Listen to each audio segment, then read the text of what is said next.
El Señor esté con ustedes. Y con tu espíritu. Lectura del Santo Evangelio según San Mateo. Gloria a ti, Señor.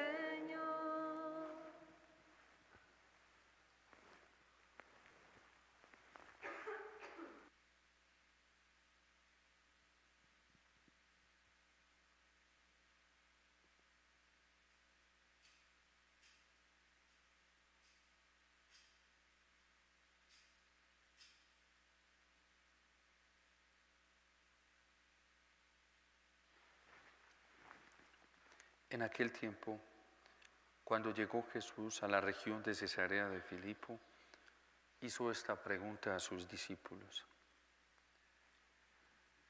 ¿Quién dice la gente que es el Hijo del Hombre?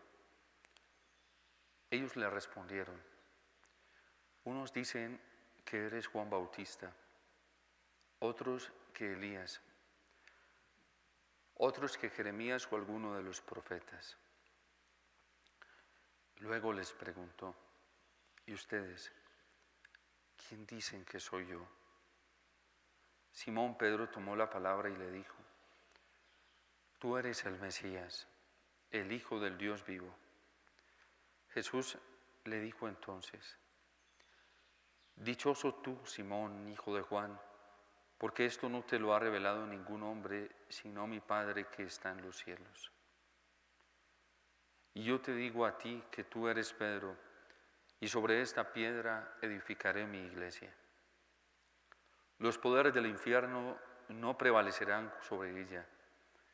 Yo te daré las llaves del reino de los cielos. Todo lo que ates en la tierra quedará atado en el cielo, y todo lo que desates en la tierra quedará desatado en el cielo.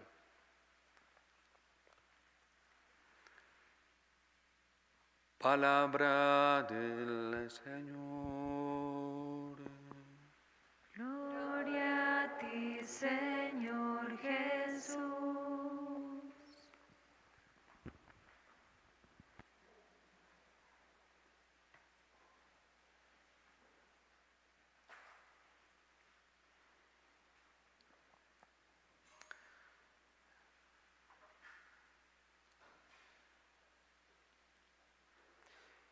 La solemnidad que celebramos en el día de hoy es una fiesta muy oportuna para la esperanza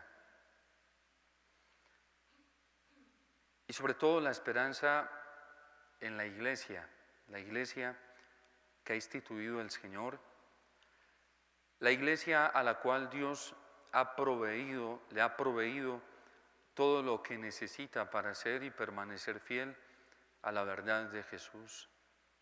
Y escuchamos precisamente en las palabras del apóstol San Pablo a Timoteo, cuando dice, he competido en un noble combate, he llegado a la meta y he conservado la fe. Ya Pablo, cuando escribe esta carta a Timoteo, se encuentra en Roma. Ya son sus días finales y ya lo que le queda es muy poco para dar el testimonio culmen de la respuesta de fe que le había profesado al Señor durante toda su vida. Pero ya él se siente listo, ya se siente satisfecho y ya se siente supremamente preparado para lo que venga.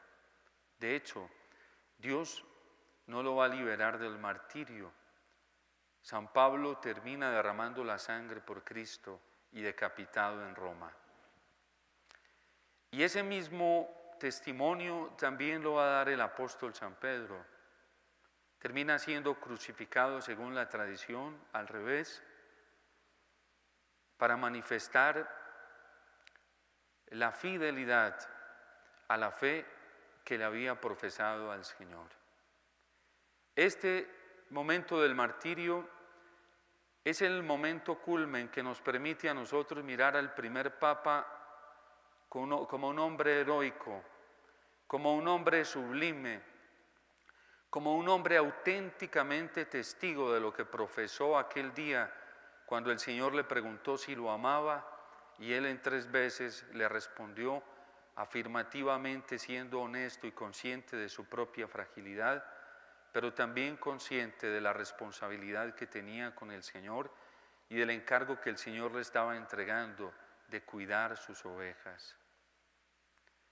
Y el testimonio sublime de un papa lo vemos aquí en el apóstol San Pedro, fiel hasta el fin, firme en la fe, conservó el Evangelio sin adulterarlo, sin prostituirlo, sin mancillarlo, y por ser fiel a la verdad del Señor, por ser fiel al Evangelio íntegro, por eso terminó derramando su sangre y entregando su propia vida por el Señor.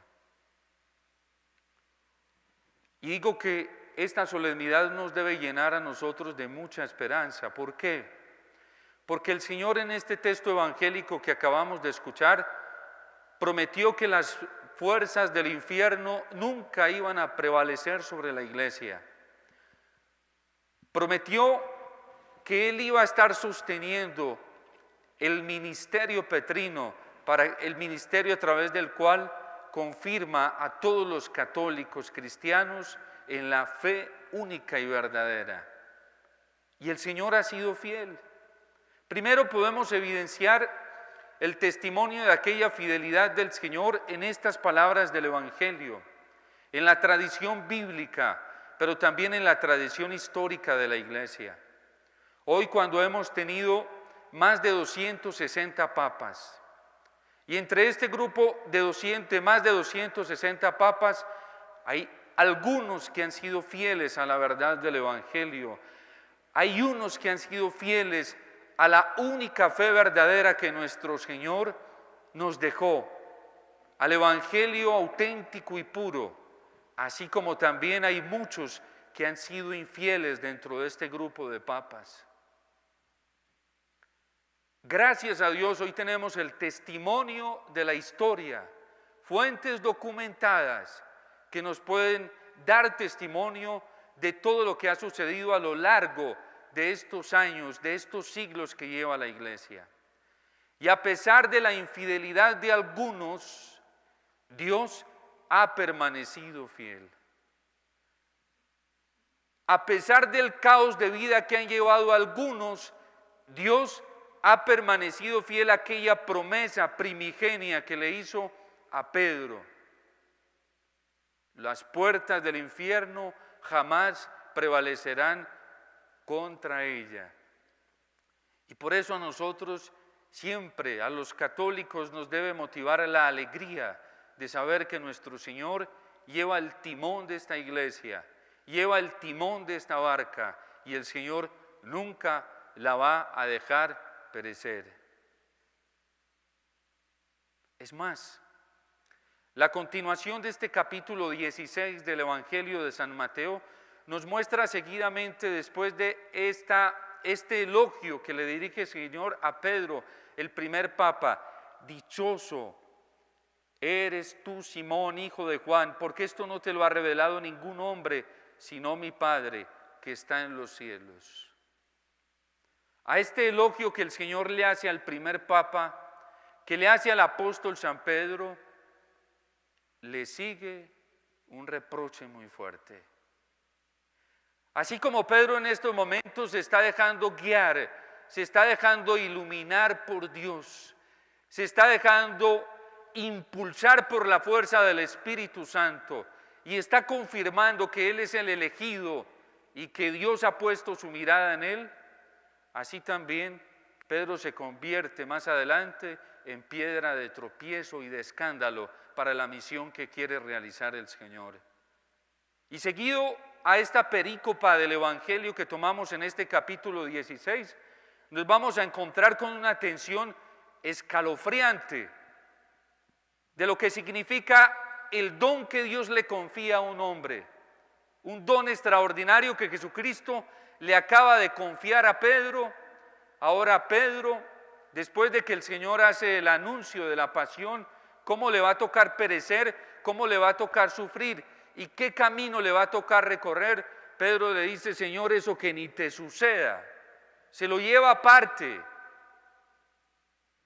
Se lleva aparte al Señor y comienza a decirle: ese no es el camino, que eso ni te vaya a suceder. Y el Señor le dice fuertemente a modo de reprensión: apártate de mí, Satanás, porque tú no piensas como Dios, sino como los hombres, y eres motivo de escándalo. Esa es la realidad que vivimos dentro de la iglesia.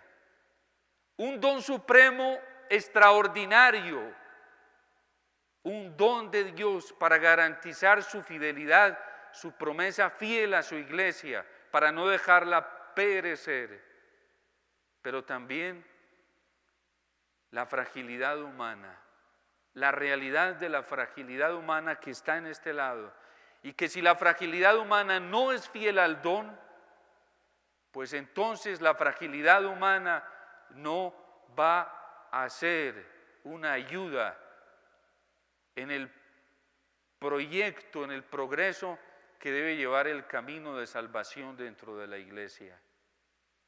Es posible, nos lo evidencia el mismo Evangelio de San Mateo. Puede suceder eso, nos lo evidencia la misma palabra de Dios. ¿Acaso no es este mismo Pedro, el Papa, el que niega al Señor antes de que el gallo cantara 3 veces? Allá antes de entrar al patio, cuando se estaba calentando en el fuego, tú eres de Él, tú lo sigues a Él, tú eres de los discípulos del Mesías. No, yo no lo soy, yo no conozco a ese hombre. Esta actitud de Pedro es una actitud apóstata, porque niega al Señor, porque se prefiere a sí mismo, prefiere su imagen antes que ponerse en peligro por la única fe que ha aprendido del Señor, por la doctrina del Señor. Pero este hombre, que es supremamente humilde y consciente de que el don necesita una respuesta fiel y que él se la ha embarrado, se deja mirar primero por el reproche del Señor y se arrepiente. Por eso termina, dice el Evangelio de San Lucas, llorando amargamente su pecado. Así nos lo describe San Lucas en el capítulo 22. Se arrepiente. ¿Qué hubiese pasado si Pedro no se hubiese arrepentido? Pero Pedro fue humilde y se arrepintió, reconoció que había fallado, reconoció que había obrado incorrectamente, reconoció que había negado a su Señor. Y después del arrepentimiento, del perdón y de la misericordia, Pedro comienza a ser un hombre diferente.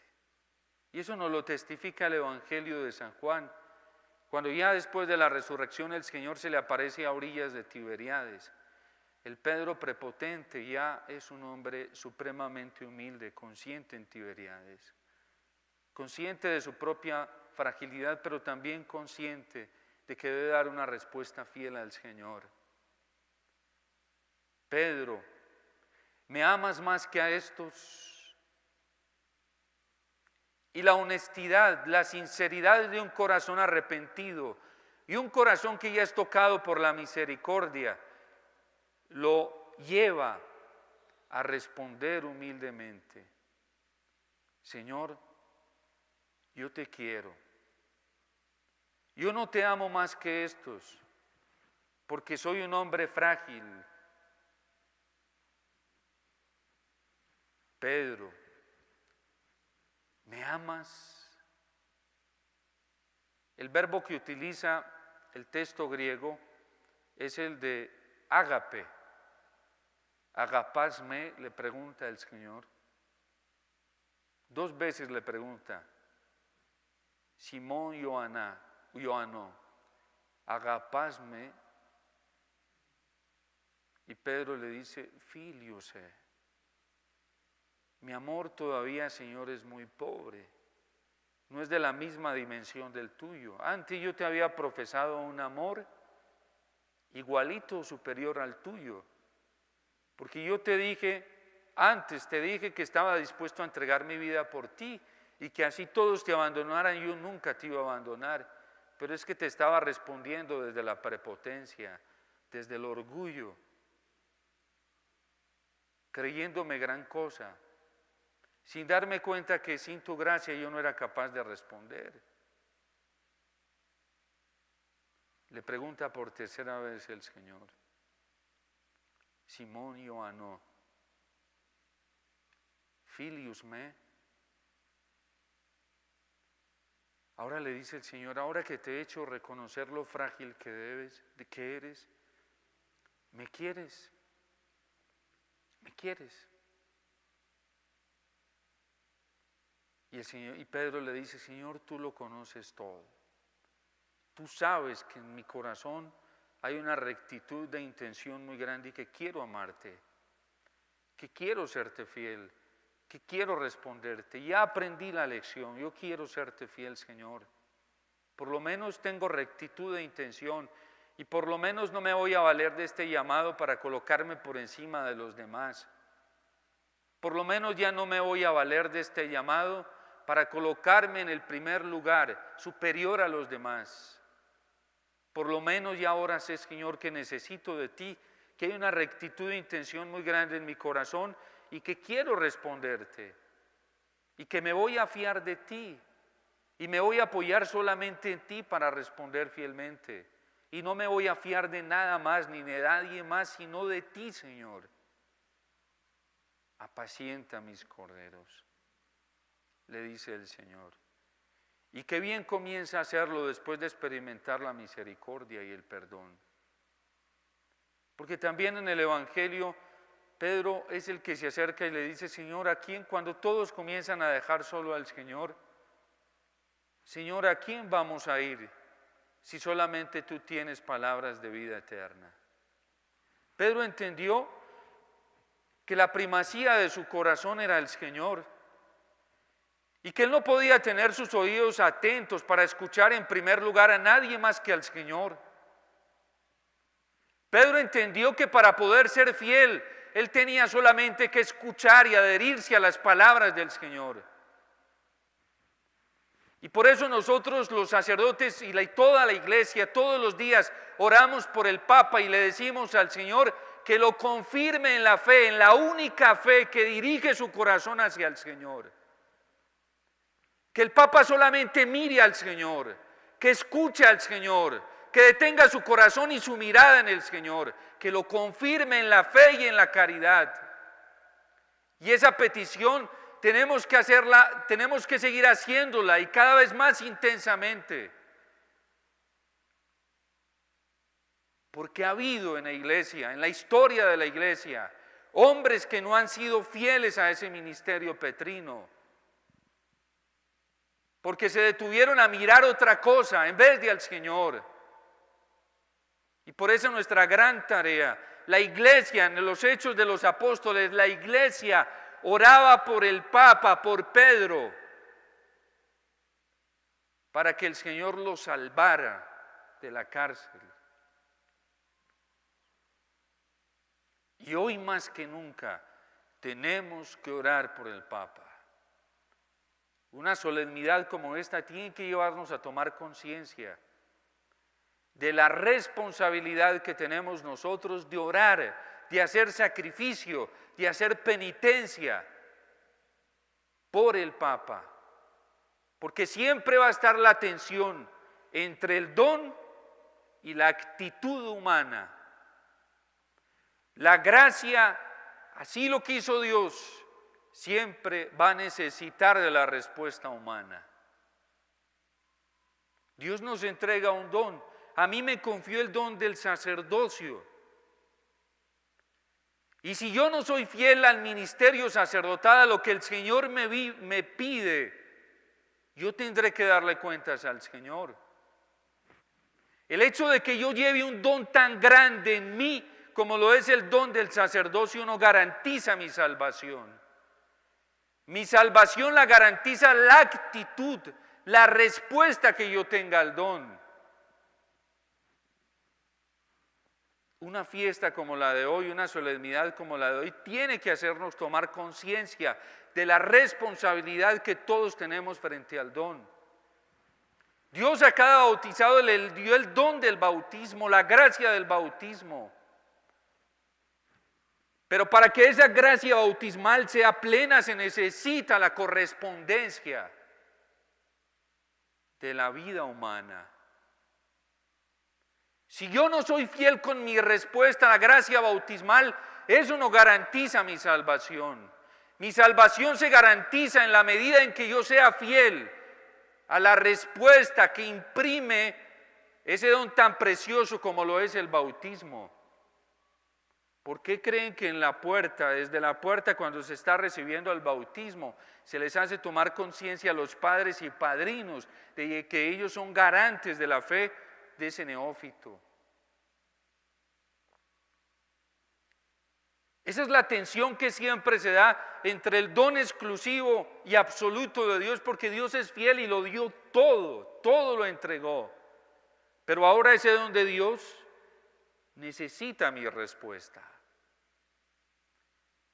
Y de ahí que las respuestas en la iglesia no todas son de la misma dimensión. No todas las respuestas son fieles. San Pablo se siente satisfecho porque ha participado en el combate, porque ya ha llegado a la meta y además se siente satisfecho porque llegó a la meta no de cualquier manera, llegó a la meta conservando la fe, íntegro el Evangelio, puro el Evangelio. Él no dejó adulterar la única fe que había recibido del Señor. Y por eso se lo va a advertir a los Gálatas. Si otro viene a anunciarles una fe diferente, un evangelio diferente al que yo les mostré, anatema sea. Y si viene un ángel de Dios, no lo escuchéis. Y así sea yo mismo quien venga a predicarles otro evangelio diferente, otra fe diferente, no me escuchéis. Ustedes se tienen que quedar con el evangelio que recibieron, con el único, con el auténtico. He conservado la fe, íntegra, pura, limpia. Por eso, una solemnidad como esta nos llama profundamente a permanecer en la verdad del Señor, en la verdad del Evangelio, en la verdad de Cristo. Todos estamos con ese deber, esa obligación, todos en la iglesia, todos los bautizados desde el primero hasta el último. Dios espera una respuesta fiel de parte nuestra, una respuesta auténtica, una respuesta seria, una respuesta fiel. Todos en la iglesia, desde el Papa hasta el último bautizado, todos tenemos esa responsabilidad de permanecer fieles a la verdad del Evangelio, de permanecer fieles a la única y auténtica verdad que se nos fue transmitida en el Evangelio. Y que la iglesia, mejor dicho, que el Señor ha conservado en la iglesia durante estos más de 2000 años. Y esto nos tiene que llenar de esperanza, de mucha esperanza, porque Dios a su iglesia no la va a dejar desfallecer, a pesar de que hay algunos que no hayan sido fieles y que no estén siendo fieles o no estemos haciendo fieles al Evangelio del Señor. Con todo lo que hemos visto, con todas las atrocidades más terribles dentro de la iglesia, a pesar de ello, nosotros debemos mantener encendida la esperanza, porque a pesar de tanto pecado, Dios mantiene a su iglesia en pie y la va a mantener en pie, así sea muy pequeño el grupo, así sea muy poquito, pero la va a mantener en fiel, porque es su iglesia, es su amada, y Dios la va a sostener. Y el testimonio de estos apóstoles tan grandes, insignes, tiene que motivarnos a nosotros a ser unos auténticos testigos, pase lo que pase, suceda lo que suceda, venga lo que venga, ser auténticos testigos del Evangelio.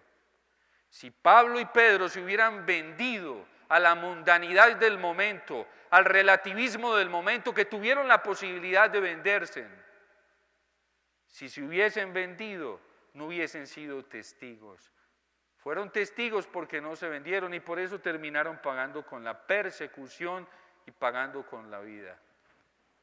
Por eso uno de los signos más auténticos, cuando se vive en la verdad del Evangelio, no cuando se vive de cualquier manera, de que se está siguiendo al Señor, es la persecución.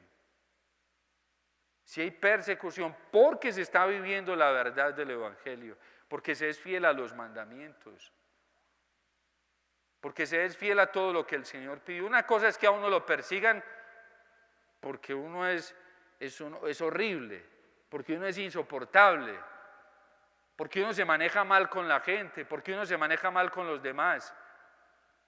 Una cosa es que a uno lo persigan por eso, otra cosa es que lo persigan por ser fiel a la verdad del Evangelio, por ser fiel a Cristo. Al que lo persiguen por vivir malamente, pues eso no tiene ningún mérito delante del Señor. Al que persiguen por vivir en el Evangelio, en la verdad del Evangelio, en la verdad de la iglesia, pues bien, bendita persecución. Esa persecución trae frutos extraordinarios. Al que lo que persiguen por estar encerrado en sí mismo, pues eso no tiene mérito. Al que persiguen por vivir de parte del Señor, de parte de su Evangelio, de la única verdad evangélica, bendita persecución. Ese es un buen signo de que se va por el auténtico camino. Entonces pidámosle al Señor esa gracia de mantenernos vigilantes y orantes, así como el Señor se lo recomendó. Estos apóstoles, eso lo tuvieron grabado siempre en su mente y en su corazón. Comprendieron que Pedro entendió que tenía que ser vigilante y orante, porque ya se dio cuenta lo que pasaba cuando no vigilaba. Y se dio cuenta lo que pasaba cuando no oraba. Y por eso él decidió, ya al final de su vida, ser vigilante y orante. Igual San Pablo, vigilante y orante. Y por eso pudieron dar un testimonio tan supremo del Evangelio. Esa es nuestra tarea, ser vigilantes y orantes para ser fieles al Señor, para ser auténticos testigos del Evangelio. Dios te salve María, llena eres de gracia, el Señor es contigo. Bendita tú eres entre todas las mujeres y bendito es el fruto de tu vientre, Jesús.